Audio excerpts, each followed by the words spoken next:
Lux presents Hollywood.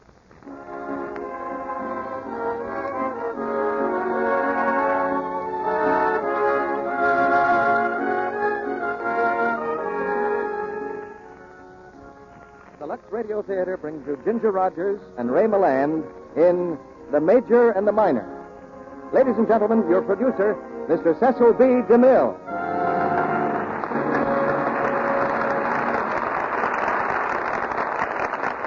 Greetings from Hollywood, ladies and gentlemen. The star billing on tonight's program really ought to read Ginger Rogers and Ray Milland with Ginger Rogers and Ginger Rogers. For the accomplished Ginger plays three distinct and very different people. And half the time, Ray can't even tell them apart. The cause of it all is the gay Paramount comedy, The Major and the Minor, in which a unique script by Charles Brackett and Billy Wilder gave Ginger and Ray a delightful opportunity. And we have Ginger's own mother, Mrs. Leela Rogers, to play her mother. It's a story about a beautiful girl, that Ginger, who runs out of money in New York and impersonates a youngster of 12 so she can buy a half-fare ticket home. You can see the possibilities when Ray Milland becomes her guardian for the trip. And, well, the story is full of surprises. And here's another story with more of the same, thanks to a lady here in California. I've been one of your audience since the inception of the Lux Radio Theater, she writes. And I'm a Lux toilet soap fan, too.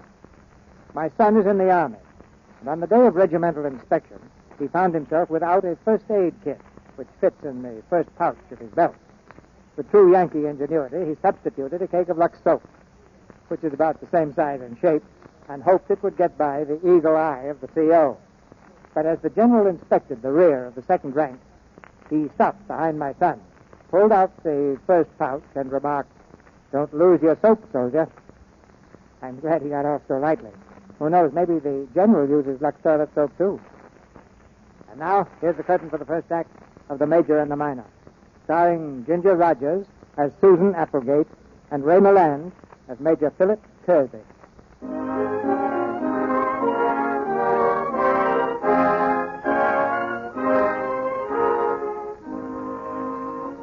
You might have read about the Revigora hair treatment and scalp massage system back in 1941. It went something like this. Men, are you troubled with dandruff? Is your hair getting just a bit thin on top? No need to be bald. Try the Revigora system. Call Maine 2000 and one of our skilled operators will call on you tomorrow. Have an egg shampoo in the privacy of your own home. Miss Susan Applegate is a skilled operator for Revigora, and a very handy girl with an egg. But in the wicked city of New York, the lot of a skilled operator is not always a happy one. There are, for example, slightly bald gentlemen, like Mr. Osborne. Mr. Osborne will call Maine 2000 at the drop of a hair. Mr. Osborne wears dandruff on his collar and his heart on his sleeve. Well, come in, young lady. I'm from the Revigora system. Yes, I know. You're new with Revigora, aren't you? I just started this morning. Well, the Revigora system is certainly picking up. Where are we going to have the treatment? Oh, anyway, we can talk about that later. What might your name be, my dear? Applegate. Just Applegate? Nothing in front? Miss. Well, miss, you make yourself comfortable. You know what I always say, no matter what the weather is? I say, why don't you slip out of that wet coat and into a dry martini? Dry martini, wet coat. Can I put the vibrator over here? Oh, the vibrator, yeah. We're in no hurry, are we? At least I'm not. You know, I really have a very lonely time here Wednesday evenings. That's when my wife goes to her first aid class. My only son far away at school. Not reform school, but I sometimes think it ought to be. Won't you sit down, please? Oh, now, Miss Applegate, don't be so businesslike. First, we're going to have a little drinky poo, and a little bitey poo, and a little rumba poo. No. First, we're going to have a little scalp massagey poo. Oh, now, please. We could make beautiful music together, we two. About this tempo? Oh, hey, that hurts. What kind of a brush is that, anyway? Hard bristles. Then we're going to get a vibrator treatment and an egg shampoo. I am not. Put that egg down. Certainly. Yeah. The first night off, and here I sit with an egg on my head. What are you going to do now? Scramble it? Would you rather have an omelet? Oh, now, Miss Applegate, listen. Let go of my hand. Oh, Miss Applegate. Let go. I have another egg here. Would you like a face massage, too? Now, Miss Applegate. All right, here. Why, you... Wipe your chin. There's egg on it. Miss Applegate, I'm certainly going to report this. I suppose you realize what that'll mean? Yes, I know. The boot. And when you're making your squawk, you can tell them to pick up their vibrator with the rest of this junk. What's all the excitement? No excitement. I'm just bored. I take a 2-week course, learn all about hair and the circulation of the blood, and what do I get? An invitation to slip out of my wet coat into a dry martini. Well, by George, I think I will. That's the spirit. Keep away, Mr. Osborne. I'm through. After 1 year and 25 jobs in New York, Susan Applegate is signing off and going right back where she came from. You ever hear of Stevenson, Iowa? Of course. No, you haven't. It's dull. People there just walk around on 2 feet, and cars only have 4 wheels, and the grass is just plain green. Who wants that? Oh, well, Who wants a fellow by the name of Will Duffy who runs a feed and grain store? Why not look around? Well, I came and I looked around from every angle, from the bargain basement to the Ritz Tower. I got myself glanced over, slapped around, pushed off, past that. But there's one thing they didn't get out of me. Do you see this envelope? Sealed up in here from the first day I came, $27.50. What for? My fare back home. And if I've missed the train tonight, I'll take the one tomorrow, back to Stevenson. Goodbye, Mr. Osborne.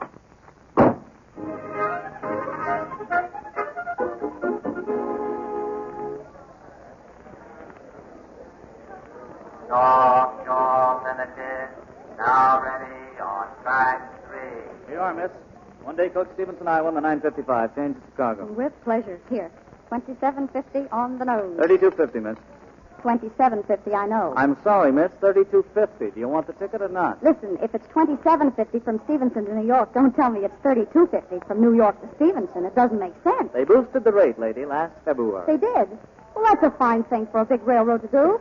Okay, I'll take the bus. Good idea, only the bus lines are on strike. Don't you ever read the paper? What's going on all day? Now, just a minute. Step aside, miss. Look, Step aside. Next. Indianapolis. 1 ticket for me and 1/2 for the little boy. Is he under 12? But certainly, tell the man how old you are, Wilbur. No. Wilbur, tell the man how old you are. I won't. Nobody can make me squeal. I'm a corn crinkle secret operator. Oh, Wilbur, he's 9, honest. All right, madam. I'll take your word for it. 1 fare and a 1/2 fare. Hey, Susan, did you hear that? If you were a kid under 12, you could go half fare. You've got enough money for that. Yeah, but I'm not a kid under 12. Well, you could make yourself look like one, couldn't you? You could go into the ladies' room and change your clothes. Put on that little sweater thing and that short skirt. It's kind of kiddish looking.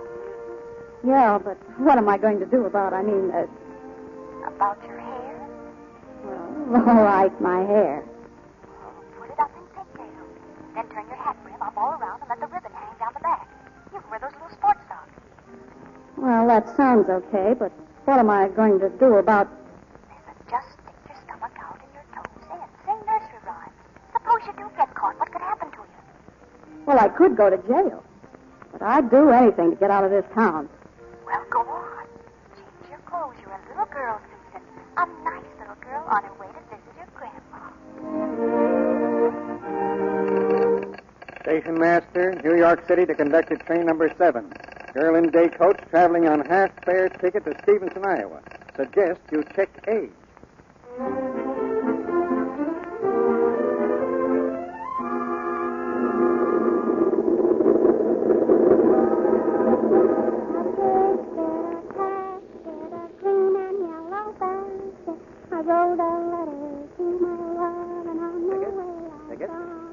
Ticket, please. Oh, here you are, sir. Half fare? Yes, sir. Will you kindly stand up? Me? Yes, miss, you. All the way up, please. How old are you? 12. Next week. What do you think, Joe? I don't know. You're pretty big for 12, miss. Oh, yes, we all are. My whole family. Swedish stock. My brother Olaf is 6 feet 2, and he's only in the 2nd grade. When were you born? Or what year? Oh, what year? 1941, 1929. What do you say, Joe? I don't know. The clothes look okay for a kid. I'm talking about what's in them. He looks kind of filled out for 12. Oh, well, you see, Mama says we all have some sort of grand trouble, too, in the family. Here, wait a minute. You say you're from Swedish stock? Uh-huh. We're all Swedes in my family. Fine. And then suppose you say something in Swedish. I want to be alone. Come back here. Come back. Sit your face. Come on, Joe. Just a moment, miss. Stop there. He won't get very far. Stop.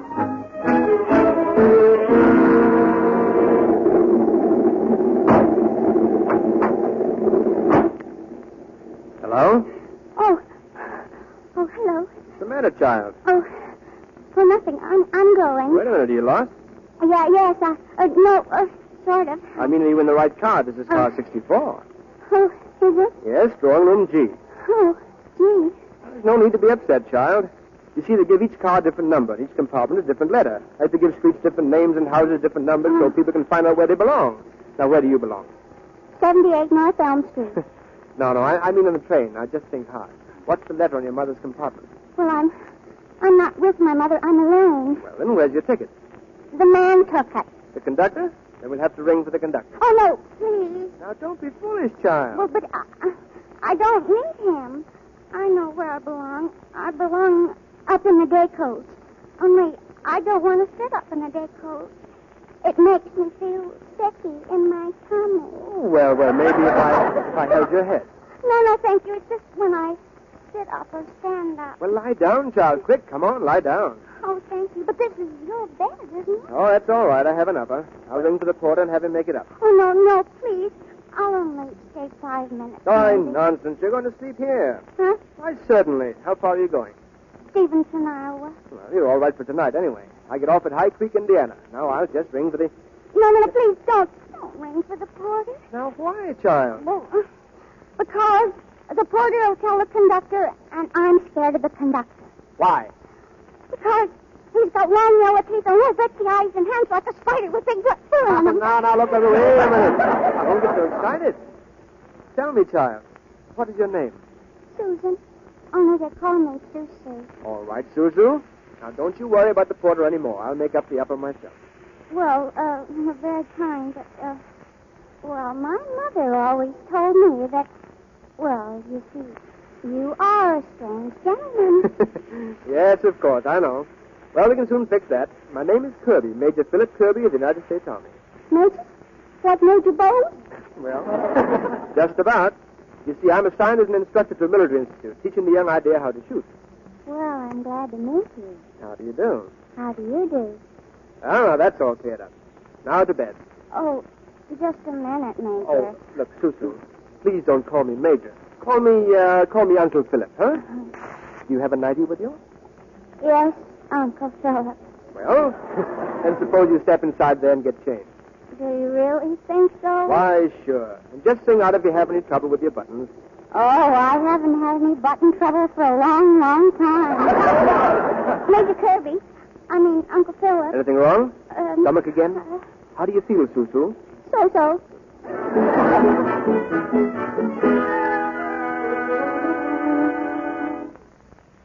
Come on there, Susu. Wake up. Lou, what are you doing? Oh. Good morning, Susu. Oh. Good morning, Uncle Philip. Did you sleep all right?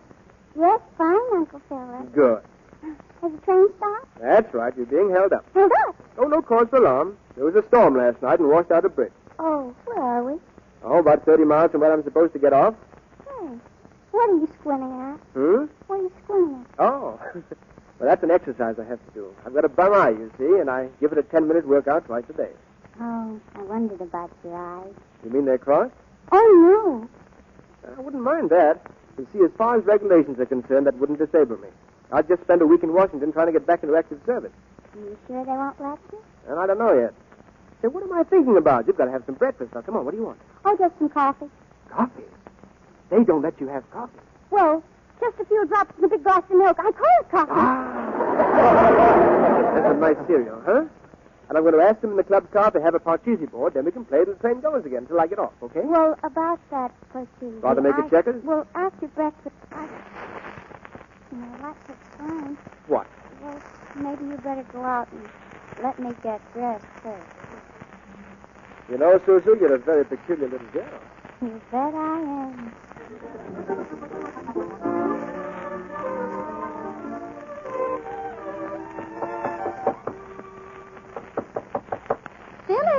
Philip boy, guess who came to rescue you? You can't get him up, you can't get him up, you can't get him up in the morning. Philip, I'm coming in. Hello. Oh, I'm terribly sorry. I beg your pardon. I must be in the wrong drawing room. Or am I? Or are you? Why, that's Philip's coat. Why, are you... Oh, quiet. The conductor's not supposed to know. Nor, I imagine, am I. Oh! Philip, darling. So Father and I drove 27 miles over suicidal roads to find out how my poor, lonely fiancé occupied himself on his trip home. Pamela, what are you talking about? I happened to have been in your drawing room and seen that woman. Pamela. Well, don't stand there looking innocent. I suppose that's her breakfast you're carrying into her. Yes, Oh, how cheap. Pamela, this is so insane. This is utterly... Yes, utterly. Oh! Pamela, come back! Pamela! Oh. Anything wrong, Uncle Philip? Yeah, a little nosebleed, maybe. That lady who was just here, was she your wife? Did she bang me in the nose? Hmm? No, why? Good. I know what's good for a nosebleed. Oh, never mind, Cecil. Well, this is what my mother does. Unbutton your collar. Some cold water down the back of your neck. That'll stop it. This is all so silly. My fault, isn't it? Well, don't you worry about it, Susu. It'll straighten out. Well, now, lean forward a little. This may be a little chilly. Oh, no, It'll be all right in a minute. It tickles! Stop playing. I brought Father. Oh! There, Father. You wouldn't believe it. Well, look. Just look. My boy. Settle here, My boy, I'm ashamed. Now, wait a minute, please. Now, come along, Pamela. Colonel! Oh, Jiminy Christmas. Holy mackerel. Who was that, Uncle Philip? Just my commanding officer, head of the Institute, my prospective father-in-law. I was in hot water before, but now it's boiling oil. Oh, I'm so sorry. Oh, listen, Susan, I've got to ask you a terrific favor. What? I'll have to ask you to come along with me. Come on with you? Yes, to the Institute, to clear this thing up. Don't you see? The colonel must be absolutely convinced that well, you couldn't possibly understand it, Susan. You mean I'm too young? Yes, dear. It's a sort of grown-up foolishness. Now, just accept it, please, and don't ask questions. Will you do it for me, please? Well, I'd love to. I'd love to go with you. You've been so nice to me. Oh, bless your heart, child. Now, about your parents. Well, it's just my mother. All right, I'll send her a telegram. It'll absolutely put her at ease.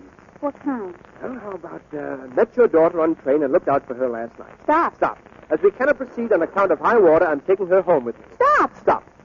Don't worry, signed Kirby. Will that fix it? Well, it'll certainly fix Mother.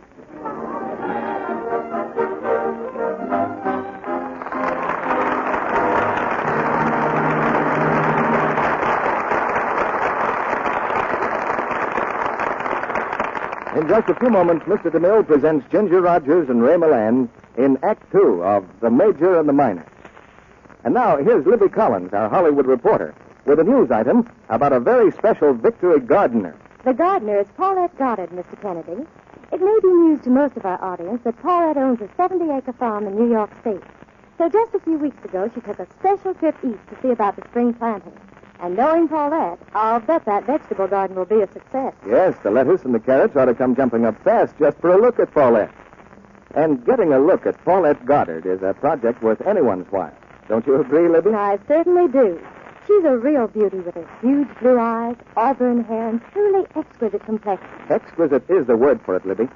And maybe we're not proud that it's Lux toilet soap that cares for her $1 million skin. Yes, Paulette's a Lux girl.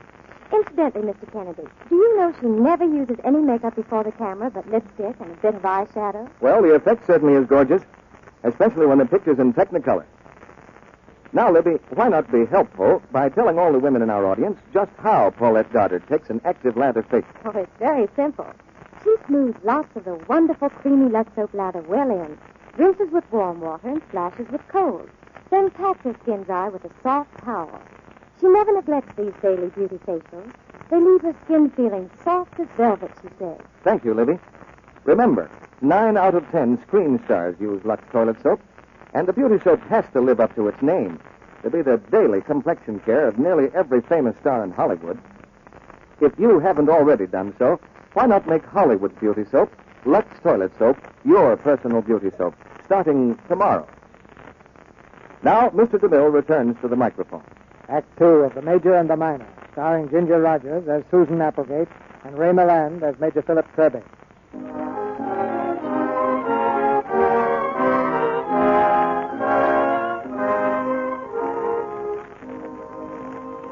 Susan Applegate, age 24, alias Susu, the 12-year-old, has been conducted to the Wallace Military Institute to meet the faculty.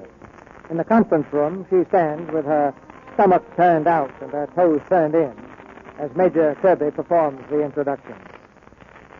Now, don't be afraid, child. It's quite all right. They're very nice people.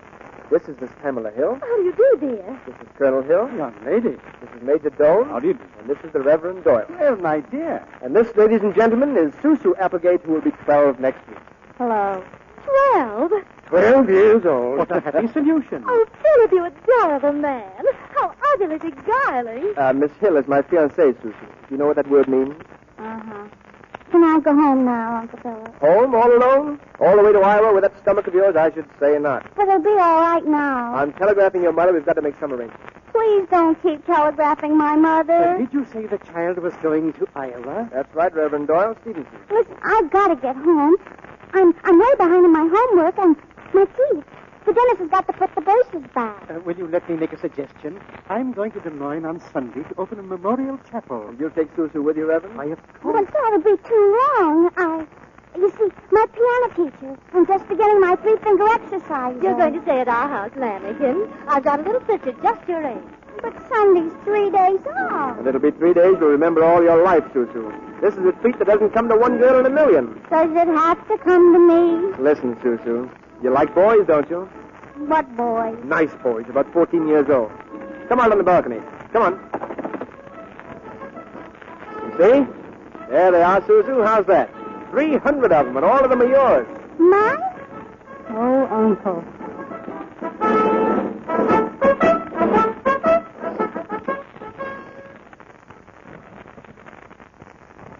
Lucy's room here, darling. Oh, Lucy! Lucy! What do you want, Pamela? Oh, Lucy, this is Susu Applegate, a friend of Philip. She's staying with you. I know. Lucy will take good care of you, Susu. I'll see you at lunch, dear. Hello, Lucy. Hello, you. I met Major Kirby on the plane. I was actually there. Uh-huh. Oh, what a lovely room. Oh, look, goldfishes. Look at the ones with the flopsy-wopsy tails. And the one with his nose sticking up. He wants his din-din. Oh, cut the baby talk, will you? You're not 12 just because you're acting like 6. What? How old are you anyway? 20 or 25 or what? Why, Lucy, that's a funny thing to say. Is it? Maybe you can bluff the grown-up. You can't bluff me. What? What do you mean, what? That is what I mean. Your suitcase. I opened it when they brought it up here. Oh, the suitcase. Well, that belongs to my aunt. And those clothes, too, huh? And a pack of cigarettes? Well, you see... Save your breath. See all those books on that shelf? Biology. All biology. And they say you're no 12-year-old. Okay, you win. At least I don't have to play baby Snooks anymore. Not with me, you don't. Look, will you keep your mouth shut for $1? Listen, I had to get home, and all I could manage was half fare. $2? I don't want your money. Well, how are you children getting on together? Fine. Oh, Susu, you're lunching at the officer's mess. You'll find it too beguiling. Oh, is there anything in your suitcase you want pressed? No, leave it alone. She's going to wear some of my clothes. Why? She had a fountain pen in her suitcase, and there's ink all over everything. Oh, glory. Well, I'm glad you two are getting on tonight. Lucy, why didn't you tell your sister? Because she's a stinker. I got some cigarettes here. Smoke? Well, thanks. If you'll excuse me, I won't join you. I find adolescence makes you nervous enough. Wait, is there a back gate to this school or a service entrance or something? What for? Well, I'm getting out of here as fast as I can. Oh, no, you're not. Why not? What is this, a house of detention? You're going to help me prevent a crime. A what? The systematic destruction of a human being. What are you talking about? Philip Kirby.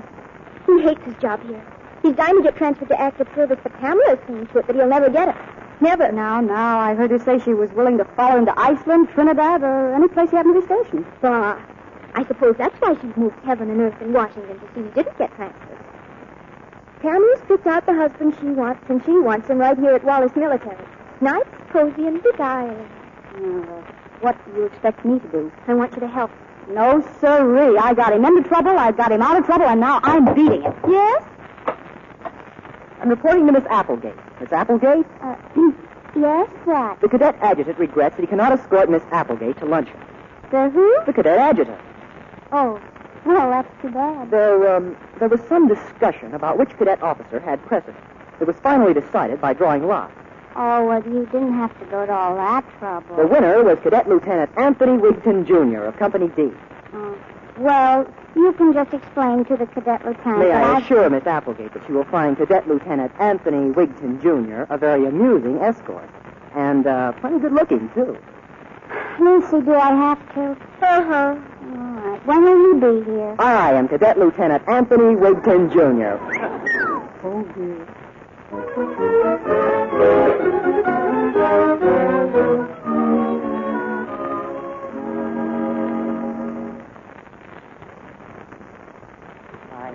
Hope you enjoyed your lunch, Miss Applegate. Oh, yes, thank you. Now, as I was saying about the Maginot Line... Oh, excuse me. Good afternoon, gentlemen. Good afternoon. Miss Applegate, may I introduce Cadet Adjutant Babcock. How do you do? Cadet Captain Osborne. How do you do? Cadet Captain Shoemaker. How do you do? And Cadet Lieutenant Miller. How do you do? Now, as I was saying... Hey, what's the matter with those boys? Are they mad at me or something? Oh, no, just ethics. This is my time. Osborne gets you at 2 o'clock. Shoemaker at 3 to 4. Babcock 4 to 5. And Miller 5 to 6. Good glory, both solid. Shall we sit down? Now, to get back to what I was saying. I always thought that the Maginot Line was all wet, didn't you? Well, kind of damp, anyway. The first lesson to be derived from this present war is the futility of stationary defense. Do you want to know how Sedan was taken? How? Well, this is Sedan. Oh, no, that's my shoulder you've got there. The weak point. I'll get you. I'm away. Now, a flank of the German army swung around to the Netherlands and Belgium. Then a Panzer division smacked right through here. Hey, why, you little devil. Hot stuff, huh? Then, of course, they took Paris.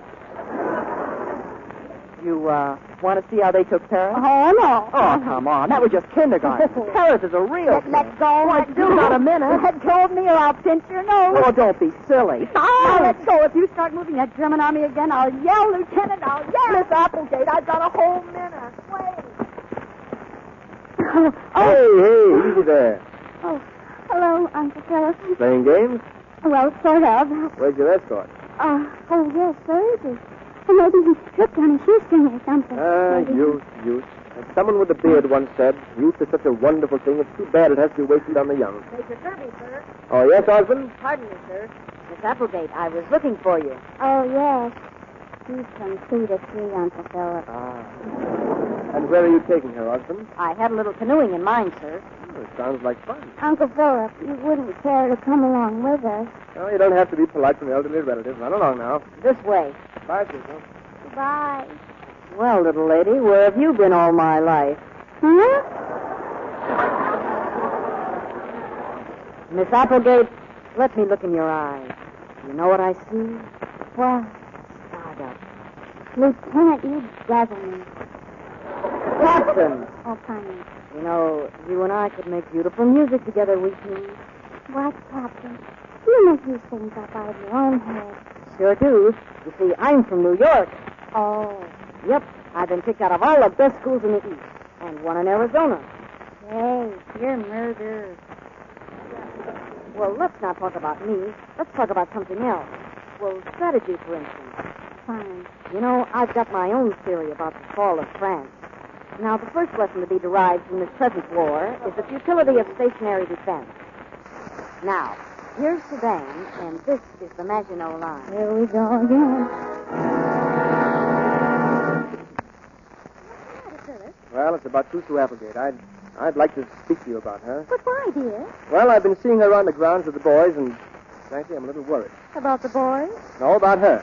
You can't suddenly throw a young girl among 300 cadets and expect... Pamela, I think you ought to talk to her. You know. Facts of life? Yes. No, thank you, darling. It's not fair to the kid. Somebody ought to talk to her, really, and I'd feel a lot more comfortable. Well, you talk to her, Philip. After all, you're her uncle.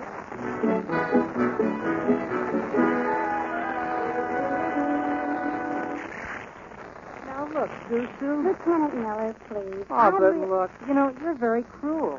You mean because I'm not interested in the fall of France? Oh, it's so unfair. Wigton at least got to see Dan. Please. No. Oh, Susu. Oh, yes, Uncle Philip. Susu, I'd like to have a few words with you. Can you come up to my office for a moment? Well, I'd love to. Well, goodbye, Lieutenant Miller. And I do love the way you can wiggle your ears. It's not fair, that's all. Why can't I get to see Dan?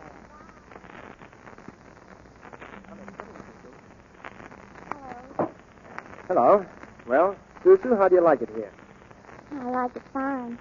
Did you have a nice time this afternoon? Awfully nice. Yes. Well, that's what I want to talk to you about. Sit down, Susan.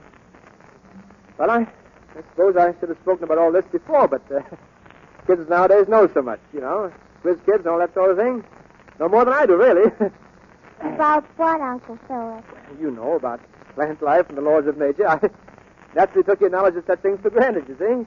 What things, Uncle Philip? Oh. Well, vaguely boys and girls. Does your collar hurt you, Uncle Philip? No, it's just a little tight, that's all. So was I? Boys and girls. Oh, yes. Well, you see, what I mean is, you ever watch Mauds? Mauds? Like those ones? Yes. Not lately, I haven't. Yes, well, when you turn on a light on a porch, they come at you from all sides, a lot of them, and they bang their heads against it and bump their wings. We have screens on our porch. Yes, that's what I'm driving at, Suzu. A light does attract moths, and all we can do is put up screens and dim the light. Well, you can always go inside. Yes, you can always go. Please, Suzu, don't throw me off like that. What I'm trying to say is that you don't want to be a light bulb, now, do you? And have moths all flapping at you and breaking their necks, pestering you. Now, do you? No, it's never been a particular ambition of mine. No. So you too, Cece? I mean, you see, Suzu, a girl is like a light bulb as far as boys are concerned. That is, if she's pretty. And with 300 moths in this school, well, they're all just attractive, you see. And that's why we say a girl like you is attractive. Am I? Oh, yes. Yes, indeed. You have very nice eyes and good straight legs, and there's a sort of glow to your hair. I was watching you in the mess hall this afternoon. Really? Yes. That little red head of yours, it was a dandelion in a big meadow of uniform. Well, frankly, I'll tell you something else, too. One day you're going to be a very charming young lady. When? Oh, 6 or 7 years. Then you'll be a general and come to my graduation? Mm-hmm. You know, Susu, when I look at you with just my bum eye, you look almost grown up. Like something in the Sunday supplement with the colors all run together. Kind of blurry, not a child anymore. Why, it's lovely. It's like a reflection in the water with the wind blowing. Susu, you're a knockout. Uncle Philip. Yeah. Yes, well, about those moths, I don't want all the boys in this school lose their fool heads, so if you have a little more reserve, maybe, if they try to hold your hand or to kiss you, you wouldn't like that, would you, Susu? No. No. Well, maybe if you made yourself a little less attractive or bit them or something. No, don't bite them. Perhaps if you took Lucy along. Of course, Uncle Philip. Yes. Well, I think we've about covered everything, so why don't you run along and have a good time, Only, not too good. Bye, Uncle Philip. I'll try and be a well-behaved light bulb. Oh, brother. Hiya, Susu. Oh, hello, Lucy. What's the matter? You look all funny. Yeah. That's the doggonedest uncle I ever saw. What's the matter with you? Nothing, I guess. Except now I know what you mean when you say adolescence makes you nervous.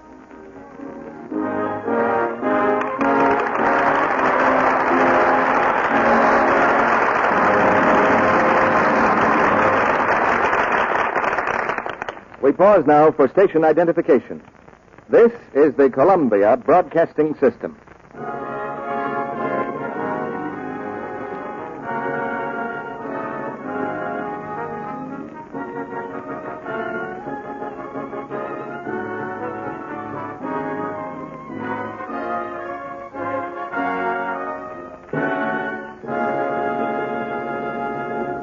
After a brief intermission, Mr. DeMille and our stars, Ginger Rogers and Ray Milland, will return in Act 3 of The Major and the Minor. Well, here's Sally, and she has a touching little story to tell you tonight. Once upon a time, there was a young lady who thought she didn't have to bother about beauty care. She thought her skin would just stay nice, even though she neglected it. But one day, she began to notice that her complexion was looking, a bit on the dull side. She began to worry. And that night, as she fell asleep with all the day's dust and makeup on her skin, she thought she was too tired to wash it off. She said, "Oh, dear, I used to have skin as pink and white as the princess in that big nursery book of mine, with the Mother Goose rhymes and pictures. Well, pretty soon she fell asleep. And suddenly, she was reading her Mother Goose stories again. Only now they were all different. Little Miss Muffet sits on a tuffet thinking about her skin. It could look much brighter and pinker and whiter. High time her Lux facials begin. And then along came Mary and her lamb. Mary had a lovely skin who helped it stay that way. She bought some gentle Lux soap and used it every day. And then a little boy named Jack said, Jane be clever, Jane be quick, and learn the active lather trick. And all of a sudden, Jane woke up with these words ringing in her ears. There was a girl in our town. She was wondrous wise. With Lux soap facial, she became the envy of our eyes. And she said to herself, oh, I can hardly wait for morning to come so I can get some Lux toilet soap and start my beauty facials. I'm never, never going to neglect my complexion again. And she didn't, ever after. Thanks, Sally. I needn't point out the moral of that story. I'll just say to lovely ladies everywhere, if your skin isn't looking as fresh and smooth as you'd like it to be, why not get some of Hollywood's complexion soap, Lux toilet soap, tomorrow? Now, our producer, Mr. DeMille. After the play, we'll get up to date on the careers of our stars. But now the curtain rises on the third act of The Major and the Minor, starring Ginger Rogers and Ray Milland, with Leela Rogers as Mrs. Applegate.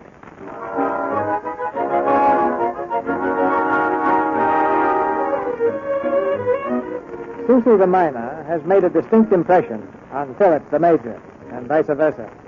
Outwardly, Susan may be an adolescent, but inwardly, a pulsive hammering in adult tempo. Briefly, Miss Applegate is falling in love. Listen, what's the matter with you anyway? I told you, Lucy, nothing. Then snap out of it.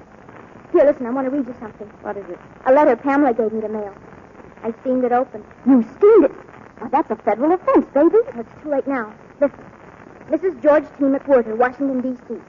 Cornelia, darling, you beguiling creature. I understand your husband ran into my fiancé in Washington.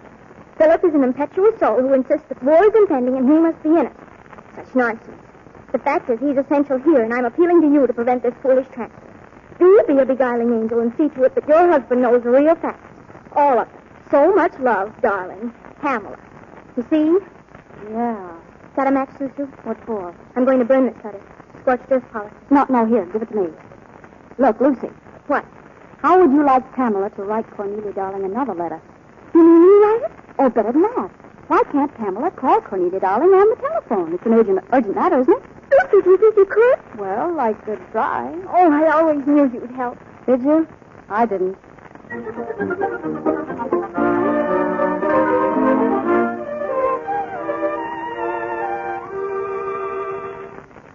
Hello? Operator, I'm calling long distance to Washington. Yes. Mrs. George T. McWhirter, would you please hold the line, please? Hello. Oh, Cornelia, darling. You beguiling creature. Of course it's Pamela. Cornelia, dear, this is long distance, so you don't mind if I come to the point to you. Well, your husband has been an angel and promised to get my fiancé a transfer to active service. I can't tell you how important it is. Well, he's just disintegrating here. Oh, do talk to George and talk until he does it. Any transfer. I swim with that any place. Oh, may I depend upon you, darling? It's so terribly, terribly important. Thank you, darling. So much beguiling love. Bye, dear.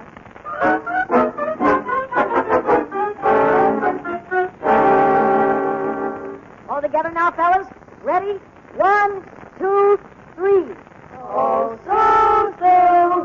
Susu Applegate.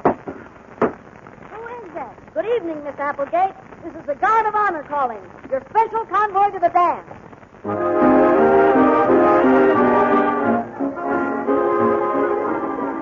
You'd better turn off the riot squad, Philip. Look at the boys around your meeting. Yeah, amazing the feel that kid has. Yes. By the way, I had a report from the telephone operator. Did you know somebody called long distance from you last night? A girl? You mean Susu? Well, it wasn't I, darling. Well, maybe she called her mother. No, not her mother. Quite a bit more peculiar. That's all I can say just now.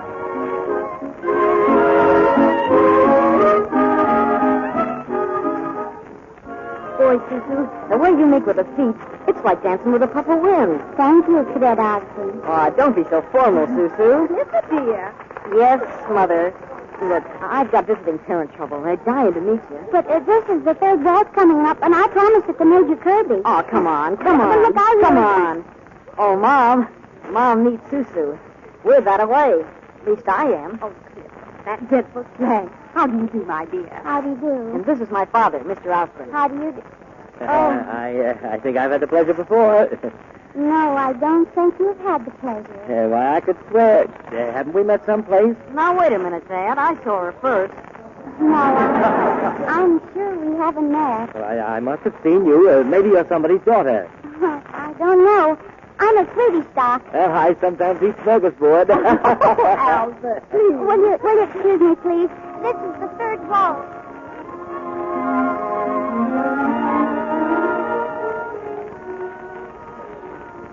Uncle Philip. Oh, hello, Susu. I thought you ditched me for a younger man. Oh, I'd never do that. You sure? You know, Susu, this is your big night. You shouldn't waste it on me. You don't want to sing? All right, but I warn you, I can't reverse. Major Kirby. Oh, beg pardon, sir. A telegram for you. Excuse me, Susu. Thanks. Yes, sir. If this is what I think it is. It's from Washington. Washington? Well, read it. Susu, I'm in. They've accepted me. Uncle Philip. What's that, Phyllis? Oh, bless you, Pamela. It came through. It's settled in the bag. What is? The transfer, and you did it for me, darling. You did it. Did I? Well, I'm terribly glad for you, Philip, but don't you think we should discuss it a little? It's rather radical. Well, how about a little dance night air? Come on. Oh, I'm sorry about our dance, Susu. Oh, that's all right. And congratulations. Thanks. You know, Pam, it's as if a great big stone had rolled right off my heart to the front. And right on mine. Oh, not really. There was the little matter of our wedding plans, remember? No, I didn't forget that. Did you read that telegram? Report to Washington within 1 week? So we cancel the elaborate plans, get a license in the morning, and Reverend Doyle marries us around noon. Everything a little condensed, as in the Reader's Digest, will know facts. But, Pam, didn't you want me to get it? Didn't you help me? If I did it, it was a mistake. And I'm perfectly sure it isn't too late now. Oh, yes, it is. My decision is made. Now, if you want to change yours as far as we two are concerned, well... Is that an ultimatum, Philip? Look, Pam, it is... I guess it is. Good night.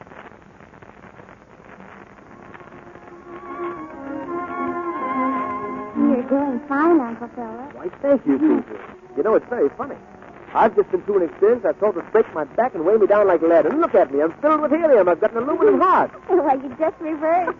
So I did. Oh, if Miss Parrott could only see me now. Miss who? Miss Jean Parrott, my dancing teacher. I was 12 and she was 40. I had a terrific crush on her. Oh, that's an awkward situation. Ah, yes, it is. Seems I'm always off schedule about 20 or 30 years. Nice if there was some kind of age machine. You know, with different buttons for different ages. You press one and you're 40. Just right for Miss Parrott. Is there a button label going on 12? Uncle Philip, this is my last night here, and there's so many things. I mean, well, there's one very important thing. Ever since I got on the train... Oh, pardon me. The next is my dance, Just Miss a minute, Applegate. please. Uncle Philip, do you suppose that when this ball is over at about 10:30, I could have a few minutes with you alone? Maybe right here. The guard of honor has to take me home, but I could sort of sneak back. Secret, Susan? Please, Uncle Philip. Very well. 10:45 in this identical spot.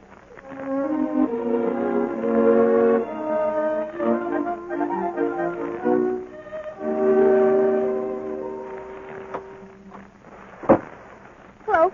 How was the dance? Lucy, you got it. The transfer. It came from Washington. It did? Yes, come on, help me. What are you doing? Getting a dress, a dreamy dress with some high heel slippers and bright red lip rouge. Are you crazy? Maybe. Well, I hope he doesn't hate me when he sees me as I really am. What's worse, he may laugh or even faint. Or he may say, you liar, why didn't you tell me in the first place? Well, it's better to tell him in the second place than not at all. Would you mind being a little clearer? Where are you going? Back to where the dance was. I'm going to meet him alone there. Oh, Lucy, pray for me.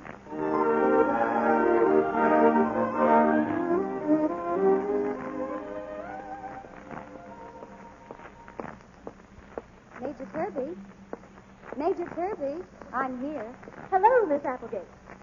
Oh, I thought it wise to postpone your appointment with Major Kirby. I told him little Susu's stomach is upset again. And now maybe we'd better have a little talk. At your disposal, Miss Hill. Ah, what a lightning change. Let me see. Not bad, now that your finger is out of your mouth. Let's drop the cat and mouse stuff, Miss Hill. I make a very bad mouse. All right, Miss Applegate. Briefly, Mr. Osborne remembered where he had seen you before. The Vigora Company, wasn't it? Yes? Yes. He was embarrassed, but he felt he ought to protect his son. Are you protecting his son, too? Yes. I'm also protecting my fiancé. You don't love him? Leave that to me. The alternatives are very simple. Either you get out of here exactly as you came, as little Susu Applegate, or there's going to be an extremely nasty scandal with somebody cashiered out of the service. Somebody rather useful. Thank you for putting it on such a patriotic basis. There's a train tonight at 11:40. Let's say your mother arrived, very agitated, and took you away in a great hurry. No time for goodbyes. But I have no money. I'll advance it. Well, thanks. Any further orders? Just pack your things and go, taking good care that nobody sees you. That's a rather foolish costume for a child of 12. You should be very glad I'm not 12. I was a very straightforward child. I used to spit.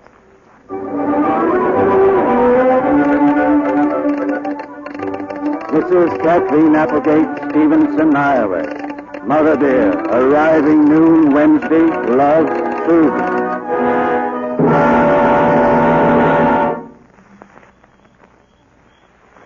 I can't understand what happened between you and Will Duffy, Susan. I thought you were coming home to marry him. So did I, Mother. And all you've done since you've arrived is lie there in that hammock and stare at the porch light. What in heaven's name is he looking at, Susan? The moors. Did you ever notice the moors, Mother? Moors? Now, Susan, I've had enough of this. Telephone? Oh, I'll get it. Hello. Who? Susu. Susu Applegate? Well, who's calling? Oh, Major Kirby. Well, this is Mrs. Applegate. Yes, Major Kirby. Yes, my daughter's told me about you. Oh, I'm terribly sorry, but Susu isn't here.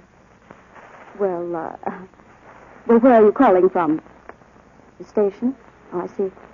Well, I don't know. You see, this is rather awkward.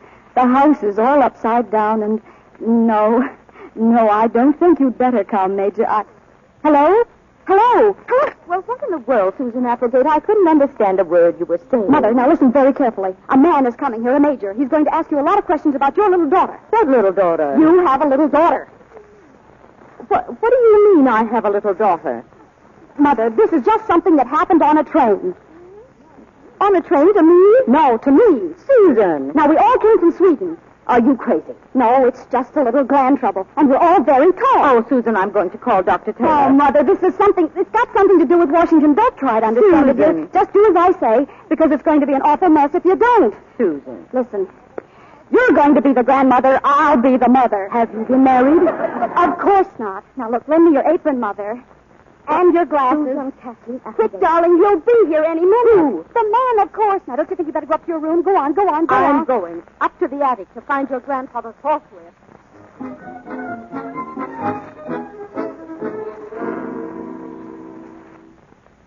Good evening.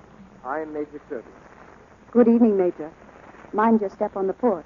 The light bulb is out. Are you, I am Mrs. Applegate. Oh, yes, of course. It's amazing. On the way over, I kept wondering how Susu's mother would look. I knew there'd be a resemblance, but this is amazing. Oh, the way my daughter described you, I thought you'd look rather more like General Pershing, only 8 feet tall. Won't you sit down? Yes. Thank you. Mrs. Applegate, I have only a few minutes between trains, but I had to stop by and see you. You don't know how fond I became of your daughter. Did you? Oh, yes. What a wonderful kid. Those 3 days she spent with us, it seemed as if spring had enrolled at Wallace Military.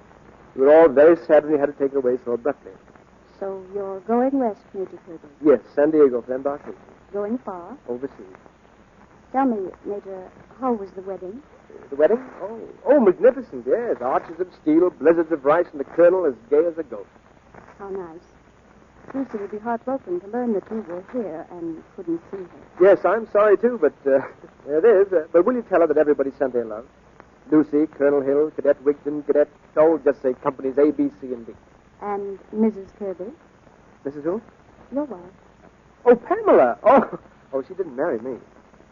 But that wedding you were just talking about. Oh, no, not me. You see, Pamela avoided making a great mistake. She married somebody much more stable. Oh. Yes, as I see it now, Pamela was absolutely right. No man in my position has any business to marry. going away goodness knows how far into, well, into what I believe will be war. And yet many soldiers do marry. Yes, don't they? There was a young chap from my outfit on the train, a second lieutenant. Had his girl with him. Going to stop off in Nevada. You can get married there in 5 minutes, you know. You can? Oh, yes. Then she'll take him to the troop ship. Goodbye kiss at the dock. Then a letter from him every 2 weeks, maybe. No. That's too much to ask of any woman. I think you underestimate us, Major Kirby. Perhaps all a woman wants is to be a photograph a soldier tacks above his bunk, or a stupid lock of hair in the back of his watch. If it was only to hear what you've just said, Mrs. Applegate, I'm terribly glad I came. You will give Susu my love? Yes, Major. I will. Goodbye, Mrs. Applegate. Goodbye, Major Kirby.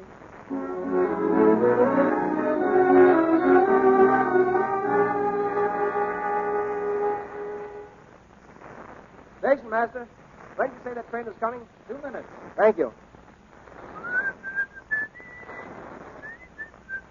Is the westbound due, Mr. Higgins? Yes, Miss Applegate. 2 minutes. Thank you. I beg your pardon. Yes? What is your name? Applegate. Mrs. Applegate? Miss Applegate. Susu Applegate? Susan Kathleen Applegate. You see, there are a lot of Applegates in Stevenson. Yes, there are, aren't there? Hey, where are you going? To the West Coast. Only I'm stopping in Nevada. Nevada. To marry a soldier. That is, if he'll have me. A soldier? An officer. He's going to war so that this country will be spared what happened to France. You know, I have my own theory about the fall of France. Now, this is Sedan, and there was the big Maginot Line. Susu. And the German army swung through the Netherlands and Belgium. Susu Applegate. And the Panzer Division smacked right through here. Susu!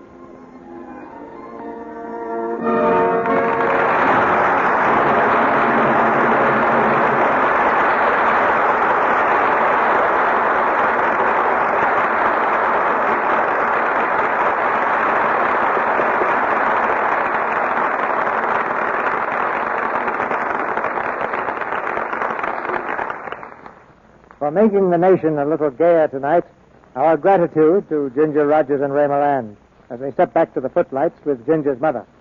I believe this is the first time we've ever had a mother and daughter in the same play. CB and I talked it over beforehand. We figured it a good way to keep Ginger in line. You should be able to do that, Ray, after all the work you two have done together. Working with Ray is getting to be a career in itself.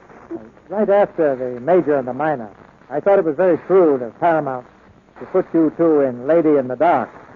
But our audience may not know that picture has been in work for 4 or 5 months. 4 or 5 months? What do you mean? When I started Lady in the Dark, I was just a young lad. And I'm as old as... Keep your eye off me, Sonny. Why did the picture take so long, Ginger? Well, there were a lot of pretty effects in it. Dreams that were photographed through dry ice cubes so that it would look as though I was floating on clouds. One of the dry ice numbers was a wedding with hundreds of guests and a 30-foot wedding cake. So Ginger went out and married a Marine with 2 witnesses. I don't know about the cake. Oh, it was a small one, right? Well, marrying a Marine is very popular these days. Where is he, Ginger? San Diego.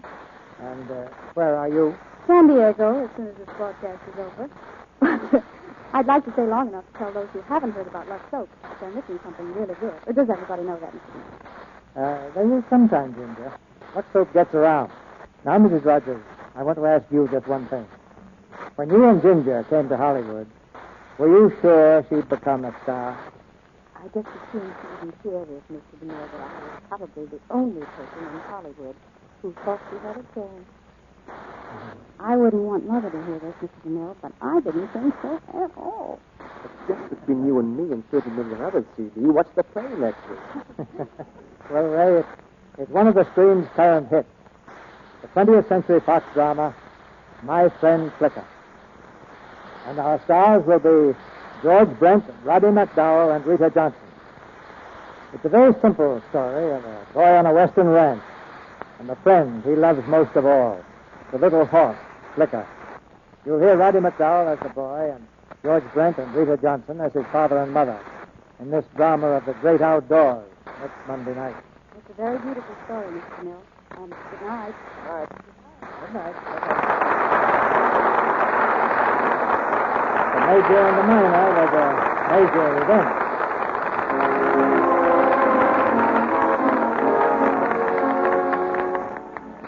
Our sponsors, the makers of Lux Toilet Soap, join me in inviting you to be with us again next Monday night when the Lux Radio Theater presents Roddy McDowell, George Brent, and Rita Johnson in My Friend Flicker.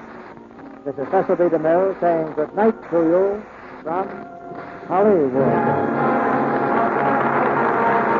Ladies and gentlemen, last week our fighting men lost many pounds of smokeless powder here in California. In New York, they lost some anti-aircraft shells. They're losing such things every day, everywhere. And it isn't sabotage, it's just waste. The waste fat that housewives are throwing away. So save all the waste fat from your kitchen to make glycerin for high explosives. Take these fats to your meat dealer and start them on the road to victory. Heard in tonight's play were Paula Winslow as Pamela, Joan Loring as Lucy, Arthur Q. Bryan as Mr. Osborne, Peter Rankin as Cadet Wigton, Billy Roy as Cadet Osborne, Frank Cogden Jr. as Cadet Moore, and Ken Christie, Fred Mackay, Norman Fields, Charlotte Threadway, Harry Worth, and Boyd Davis. Our music was directed by Louis Silvers. And this is your announcer, John N. Kennedy, reminding you to tune in next Monday night to hear Roddy McDowell, George Brent, and Rita Johnson in My Friend Flicker. Mothers, everyone knows it's harder to get vitamin-rich foods in these days of food rationing and shortages. But have you thought about giving your family Vims? Vims are scientifically designed to help make meals complete. They give you all the vitamins government experts say are essential, balanced in the formula doctors endorse. And Vims supply all the minerals commonly lacking. Get Vims at your druggist. VI for vitamins, double MS for minerals. Get that Vims feeling. This is the Columbia Broadcasting System.